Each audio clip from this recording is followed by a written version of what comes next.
আমার নাম সারোয়ার। আমি ওই আমার দেশের বাড়ি নেত্রকোনাম ব্যবসা করি। ভাইয়ের সাথে আসছিলাম প্রথম ঢাকা যে চাকরি নিতে, কিন্তু চাকরি হয় নাই।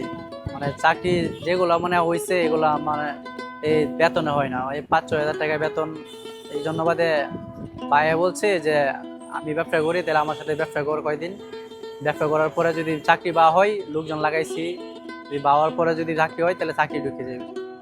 তখন ভাইয়ের সাথে এগুলো করতে করতে একটা মানে অভ্যাস হয়ে গেছে। তখন মনে হয়েছে যে আমার এটাই ভালো, যে চাকরির থেকে, কারণ চাকরির টাকাতে আমার কিছুই হবো না। যে এটাতে আমি মাস শেষে এসে আমার খাওয়া খরচ মরচ বাদ দিয়েও তারপরে আমার 10-15 হাজার টাকা আমি রাখতে পারি। পড়ালেখা তো নাই, পড়ালেখা তো আর করি নাই বেশি, এর লেগে এত কিছু এরকম কিছু করতে পারি না। আর এসে পড়ালেখা করছি এই প্রাইমারি পাস করিয়া 3 বছর মাদ্রাসায় পড়ছিলাম, তারপরে আর পড়া হয় নাই। মাদ্রাসায় পড়ি কারণ মাদ্রাসায় পড়ি নাই কারণ প্রথম ইচ্ছা ছিল মাদ্রাসায় পড়ার। মানে মাদ্রাসায় ভর্তি হওয়ার পরে যে দেখলাম যে সবার দ্বারাতে মাদ্রাসায় পড়া হয় না। তারপরে মাদ্রাসাতে আইসা ওই যে ঢাকায় আসলাম। কিন্তু অনেকই ইচ্ছা আছে যে অন্য কিছু করার দিক, অন্য কিছু করতে পারি কিনা। আর সবচেয়ে প্ল্যান হয়েছে যে বড় ধরনের একটা ব্যবসা করবো, যে অথবা নাহলে দেশের বাইরে চলে যাবো। সামর্থ্য যদি থাকে তাহলে অথবা দেশের বাইরে যাবো, নাহলে এক বড় ধরনের একটা ব্যবসা লোক। আর চাকরি করার ইচ্ছা ছিল, কিন্তু চাকরি করতে গেলে এরকম যোগ্যতা লাগে, কিন্তু যোগ্যতা আমার কাছে এরকম যোগ্যতা নাই। এই পড়াশোনা এই প্রাইমারি পাস করে মাদ্রাসায় পড়ছি 3 বছর, তারপরে আর পড়া হয়নি। মাদ্রাসায় হাফিজিয়া পড়ছিলাম, হাফিজিয়া এই মনে হয় 2-3 পারা পড়ছি, 2-3 পারা পড়ার পরে আর পড়া হয়নি। চলে আসছি কারণ ভালো লাগে না, কারণ এসে মাদ্রাসায় অনেক চাপ। দেখি যে মানে হুজুরা অনেক চাপ দেয় পড়াশোনার লেগা। হ্যাঁ হ্যাঁ, অনেক পিটাই, কারণ পড়া যদি না পড়া যায় তাহলে তো পিটা। কারণ অনেক, আবার সব মাদ্রাসায় তো আর এক না, অনেক মাদ্রাসা আছে যে এরকম অনেক পোলা মানে বয়ে যে মাদ্রাসাতে পলাই যায়। আমি পলাই নাই, আমি সবার সাথে বলছি যে আমি এই যে পড়বো না। মানে সবাই একই প্রশ্ন করছে যে পড়বি না কেন লাগে। না, আমার আমার তো মনের ভিতরে ভয় ঢুকে গেছে, আমি যদি এই মাদ্রাসাতে যদি অন্য মাদ্রাসাতেও যাই তারপরে এরকমই হইব। এটা মনে করি যে আমি শুধু মানে উত্তর দিছি যে আমি আর পড়বো না।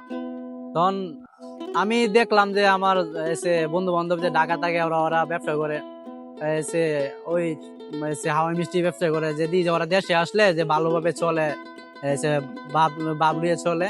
দেখা করে দেখিয়া যে আমারও ইচ্ছা হইলো যে আমিও ঢাকা যেয়ে কাম করবো, যে টাকা পয়সা কামাবো, হ্যাঁ করবো, আমিও চলাফেরা করবো। এই যে আমার মাত্র এই জিনিসটা ঢুকছে, ঢোকার পরে আমি বলছি যে আর করবো না।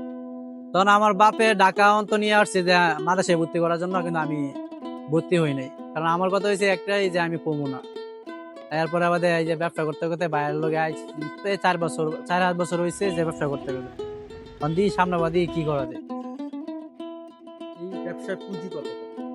ব্যবসার পুঁজি এই এই 10 থেকে 8 থেকে 9 হাজার, 10 হাজার টাকা। সারাদিনে কত টাকা বেচা কিনা, কত টাকা? সারাদিনে ওই এই সকাল হয়েছে 9টার দিকে বাড়িলে, 9টা 9:30টার দিকে বাড়িলে, তাহলে বিকাল রাতকে 8টা-9টার সময় বাসায় গেলে তাহলে 1000-1500 টাকা হয়। এর মাঝে 500-600 টাকা থাকে, মানে খাওয়া টাওয়া সবকিছু বাদ দিয়ে 500-600 টাকা থাকে। আর এমনি প্রতি সপ্তাহ মাল আনা হয় 10,000 টাকার, মানে 10,000 টাকা চালান উঠার পরে এই 6,000 টাকা মানে লাভ থাকে, খরচ মানে খাওয়া খাওয়া টাওয়া মানে বাদ দিয়ে। তোমার এই বেচা কিনাতে কোনো বাজে অভিজ্ঞতা আছে যে কাস্টমারের সাথে কোনো একটা ঝামেলা হচ্ছে বা? হ্যাঁ, কাস্টমারের সাথে মানে এমনও জায়গা আছে যে লোকেরা এসে দামে বনে না, মানে একদম হ্যাঁ করে দামে না দিলে মানে এরকম মানে বাড়াবাড়ি করে যে টাকা দিতে চায় না। কয় যে ওই এসে না দিলে তুই এখান থেকে চলে যাও, এসে বিক্রি করতে পারবি না। মানে অনেকজনে অনেক কথা বলে, যে অনেক ভয় দেখা, মানে রাস্তাঘাটে হকারগিরি করে, মানে মানুষের যে যেমনি বলে এমনি চলতে হয়। কারণ তো আর সে চাইলেও সবকিছু করা যায় না, কারণ সবাই মনে করে যে ঘুরে ঘুরে ব্যবসা করি, যে মনে 2-5 টাকার ব্যবসা, যে ওরা আর কি করবো, ওরা এসে যারা মন চায় ওরা এসে বলা যায়, কিন্তু ওরা কিছু করতে পারবো না। এর লাগে অনেকজন অনেক কথা বলে, শুন না তারপরে না শোনার ভান করি, কারণ ব্যবসা করি যে, কারণ অন্তত ব্যবসা না করলেও তো এসে চলবো না। কারণ যারা মানে কইরা মানে একটা অভ্যাস হয়েছে, এটা তো আর বইয়ে থাকলে হইব না। ব্যবসা করতে। এমনিতে তোমার আর কোনো বাজে অভিজ্ঞতা আছে? যে টাকা পয়সা নিয়ে যায় ছিনতাইকারী এই ধরনের কোনো অভিজ্ঞতা হয়েছে? না না, এরকম অভিজ্ঞতা বলতে প্রথম ছিল যে যখন প্রথম যখন ঢাকা ছিলাম তখন হয়েছে 5-6 মাস হয়েছে যখন আসছি। তো এর মাঝে আমি একটা মার্কেটে গেছিলাম, মার্কেটে যে মানে আমি তো মানে এই সময় মানে এত অত টাকা আতাই নেই, মানে এই যে ব্যবসার টাকা মানে প্রতিদিন 1500, 1000, 2000 এরকম তো আর হাইছে প্রতিদিন দেশে থাকি, আর দেশে থাকার অবস্থায় আতানি অনেক। এ মানে আমি তো অতটা মানে জাল টাকা কোনটা আর মানে আসল টাকা কোনটা তখন অতটা চিনতাম না। তখন একদিন আমার একজনে মানে 1000 টাকা দিয়া আমার কাছে 100 টাকার মাল নিয়েছিল। নেওয়ার পরে আমি মানে আমার এক বন্ধু আমার কাছে ছিল, ওই আমার মতোই ছিল। পরে আমি বলছি যে দেখোস না যে টাকাটা ঠিক আছে নি? ওইও বলছে যে টাকা ঠিক আছে। মানে এরকমের মাঝে আমি দেখছি যে টাকাটা ওই এমন বলছে যে ঠিক আছে, আমি এটা মনে করে পকেটে তুই দিছি। কিন্তু আমি বাসায় যাই গিয়ে দিই যে টাকাটা জাল। আমার সারাদিনে বেঁচে কিনি মানে মাটি হয়ে গেল। এরকম আমি আমার এরকম 2বার হয়েছিল জাল টাকা আমার কাছে আমার কাছে আইছিল। এরপরে আমার কাছে এরকম কিছু হয় নাই যে টাকা কেউ নিব যে নেওয়ার মতন। মানে জাল টাকা বাসে নিয়ে আসছি, বা বাসে নিয়ে যাওয়ার পরে বাদে আমি দেখলাম যে সারাদিনে 1000-1500 টাকা বেচছি, যে দিই যে এর মধ্যে 1000 টাকা জাল। মানে আমি ভয় পাইতেছি, কারণ আমি টাকাটা তো ভাইয়ের সাথে যদি বলি তাহলে ভাই আমার গাল লেবো যে সারাদিন বেচছ, তাহলে আবার টাকা দেখে আনোস না, জাল টাকা দিয়ে দিছে। তখন আমি এর মাঝে আমি মানে ব্যবসার পাশাপাশি যে আমি প্রতিদিন 100 টাকা অথবা 50 টাকা হাট খরচ থাকে, এগুলো আমি না খাই, মাঝে মাঝে না খাই জমাইতাম। তখন আমার কাছে 1000 টাকা ছিল। তখন 1000 টাকা আমি ওই জাল টাকা মানে আমার বাইরে না জানাই আমার যে 1000 টাকা ছিল ওই 1000 টাকা মানে ওই ব্যবসার মাঝে বইরে আইরা ভাইয়ের কাছে দিয়ে দিছি, যেমন না বুঝতে পারে। কারণ বুঝতে গেলে আমি যদি বলি তাহলে ভাইয়া এসে গাল লাইব, অথবা এসে অনেক কিছু রাগ দেখাইব। আমি না বললে আমি 1000 টাকা আমার হাতের থেকে বইরা ভাইয়ের কাছে দিয়ে দিছি। মানে এরপর থেকে মানে আমার একটা মানে অভ্যাস মানে শিক্ষা হয়েছে যে আমি যে মানে যে জায়গায় যাই 1000 টাকা 500 টাকা নোট আমি সবাই দিলেও আমি নেই না। আর নিলেও আমি যে অনেকজনে বলছে টাকা নিলে যে কই মানে দেখলে মানে অরিজিনাল টাকা মনে হইব, এটা দেখে নিবি। তখন মানে দেখলাম যে অনেকজনে শিখাইছে যে এরকম ভাবে দেখবি যে টাকা কোনটা অরিজিনাল কোনটা নকল। মানে আমি এয়ারপোর্ট থেকে মানে কমই নেই, মানে সবার কাছে টাকা নিই না। আর আমার কাছে বাংতি থাকলে আমি সবাই দিই না।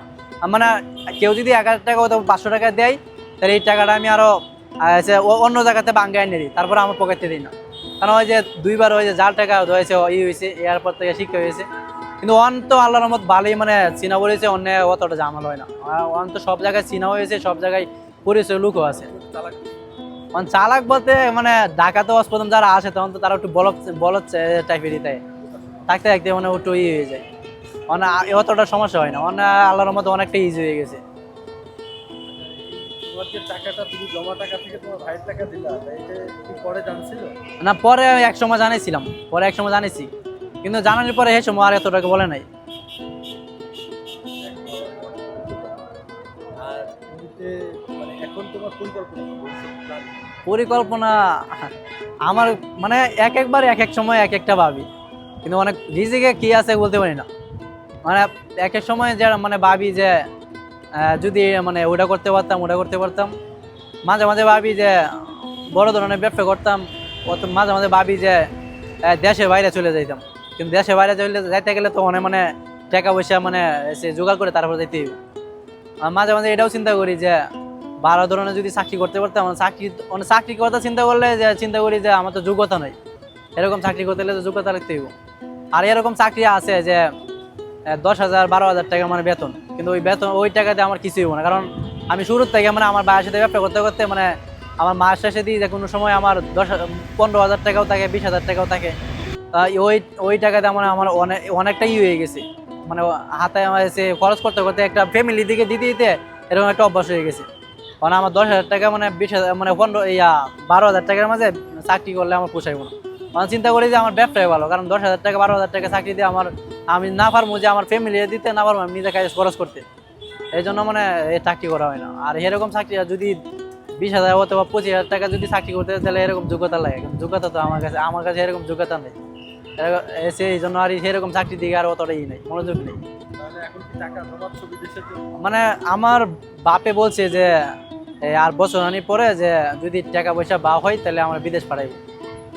মাঝে মাঝে এটাও চিন্তা করি যে বিদেশ গেলে তো অনেক টাকার পয়সা প্রয়োজন। যদি আবার অনেক জায়গায় আবার শুনি যে মানুষের বিদেশ গেলে আবার ফিরে আইতে হয়, যে কাম থাকে না, অনেকে চূড়া বিষয় যায়, দান্দালে পড়ে, মানে অনেক দান্দালে হাতে পড়ে যা, এই সমস্যার লাগে আবার আয় পড়ে। মানে এটাও চিন্তা করি যে বাপের এত টাকা খরচ করে যদি বিদেশ যাই কষ্ট করে, তারপরে যদি আবার ফিরে আমার লাগে, তাহলে তো আবার সবকিছু আবার এলোমেলো হয়ে যাবো। মানে চিন্তা মাথায় অনেক রকমের অনেক চিন্তা দেয়, এই চিন্তার লাগে মানে কোনো কিছু মানে কোনটা কর্ম সঠিকভাবে নিতে পারি না। মানে আপাতত এটাই করতেছি আর কি, দিয়ে সামনে বা কি করা যায়।